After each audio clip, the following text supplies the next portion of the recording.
নমস্কার, সবাইকে ফেত্তি রথের অনেক অনেক শুভেচ্ছা এলো আমার পরিবার থেকে, বিশেষ করে আমার মেয়ের তরফ থেকে। আমরা ফেত্তি রথ হিসেবে মায়ের বাড়িতে গিয়েছিলাম, তাই মা, আমি আর আমার মেয়ে পুচকি তিনজনে মিলে আমাদের চন্দ্রকোনা টাউনে যে রথটা হয়েছিল সেটা দেখতে গিয়েছিলাম। কিন্তু এত মেলাতে ভিড় ছিল, তো সেই কারণে আমি সেইভাবে ভিডিও করে উঠতে পারিনি। তো পরের দিনই অবশ্য বাড়ি চলে এসেছিলাম, আর এসে সেদিন এত বৃষ্টি পড়ছিল, ভাবলাম রথ তো পেরিয়েই গেল, কিন্তু কোনো কিছু জগন্নাথ দেবের কোনো ভোগই প্রসাদ বানানো হয়নি। তাই ভাবলাম একটু বানিয়েই নিই কিছু। তো মাথায় এলো খাজা। খাজা মিষ্টি কিন্তু খুবই প্রসিদ্ধ। পুরীর জগন্নাথ দেবের মন্দিরে খাজা ছাড়া কিন্তু খাজায় কিন্তু মহাপ্রসাদ হিসেবেও দেখা হয়, আমরা জানি। তো তাই ভাবলাম খাজা বানানোরই একটু চেষ্টা করি, যদিও এর আগে অনেকবারই বানিয়েছি, তাই এবছর আর একবারও বানানো হয়নি ভেবে, তো এই একটা ভালো সুযোগ এসেছে, তো এই সময় বানিয়ে নিই। তো সেটারই প্রস্তুতি চলছে। আমি প্রথমে ময়দা নিয়ে নিয়েছিলাম একটু, 200 গ্রামের মতো নিয়েছিলাম, আর অল্প একটু 1 চিমটির মতো নুন দিয়েছি। আর ময়নটা না বেশি করে দিতে হবে, সেই জন্য ঘি দিয়েছি আমি প্রচুর, অনেকটা পরিমাণে।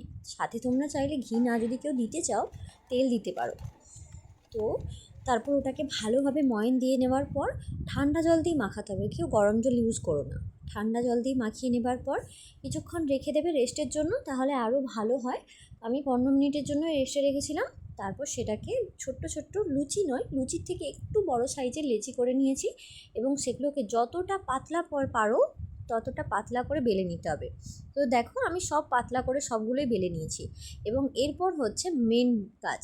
সব পাতলা পাতলা লিচিগুলোর ওপরে অল্প অল্প করে একটু ঘি মাখিয়ে, প্রথমে একটু একটু বেশি পড়ে গেছিলো, বাট কোনো ব্যাপার না, একটু একটু ঘি মাখিয়ে তার উপর কর্নফ্লাওয়ার দিয়ে কর্নফ্লাওয়ার ছড়িয়ে নিতে হবে। তো আমি কর্নফ্লাওয়ার আর ময়দা অল্প অল্প একসাথে সেম সেম মিশিয়ে নিয়েছি।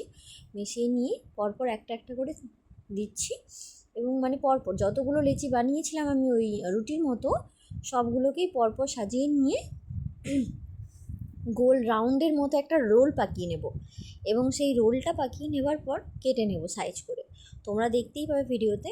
তো অনেকটা প্রসেসিং জানি, ভিডিওটা আজকে অনেক বড় হয়ে যাচ্ছে, বাট প্রসেসিংটা পুরোটা দেখাবো বলেই আমি ফুল ভিডিওটা রেখেছি, নাহলে কেটে কেটে করে দিতেই পারতাম। জানি বিরক্ত হবে, বাট তবুও করেছি, জানি না ভালো লাগবে কি খারাপ। মনে হলো যে ফুল করাই ভালো, তো তাই ফুল ভিডিওই করেছি।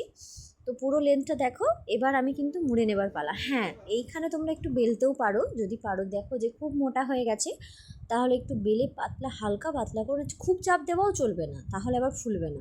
তো হালকা চাপ দিয়ে আমি একটা রোলের মতো করে নিচ্ছি, দেখো বলছিলাম না রোলের মতো। তো এবার আমি ছুরি দিয়ে কেটে নেবো টপটপ করে কয়েকটা পিস, খুব সরুও না খুব মোটাও না, মিডিয়ামভাবে রেখে তারপর ওগুলোকেও হালকা চাপ দিয়ে বেলতে হবে। বেলার পর আর কি, তেলে ছেঁকে নিলেই। তবে হ্যাঁ, তেলে ছাঁকবে, তেল খুব গরমও হওয়া চলবে না, আবার খুব ঠান্ডাও না, মিডিয়াম আঁচে রেখে, কম হালকা ঠান্ডা হালকা গরম এরকমভাবে রেখে আস্তে আস্তে ওগুলোকে ভেজে নিতে হবে, সময় দিতে হবে। তো আস্তে আস্তে ভেজে নেবার পর তার আগে চিনির শিরাটা বানিয়ে রাখতে হবে, আর চিনির শিরাটা খুব মোটাও হবে না খুব হালকাও না। তো সেই রকম বানিয়ে নিয়ে চিনির শিরাটা তার মধ্যে আস্তে আস্তে ডুবিয়ে তুলে নিলেই তৈরি জগন্নাথ দেবের মহাপ্রসাদ,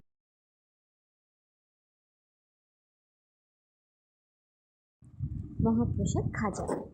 তো কেমন লাগলো আমার আজকের এই ভিডিওটা? তোমরা কিন্তু প্রথম থেকে শেষ অবধি দেখো ভিডিওটা। আমি কিন্তু আবারও বলছি, ভিডিওটা একটু বড় হয়েছে, প্লিজ মাইন্ড কেউ না করে একটু ফুল ভিডিওটা দেখো। আমি জানি তোমাদের ভালো লাগবে, আর ভালো লাগলে অবশ্যই একটা লাইক, আর পারলে একটু শেয়ার করে দিও। কেমন?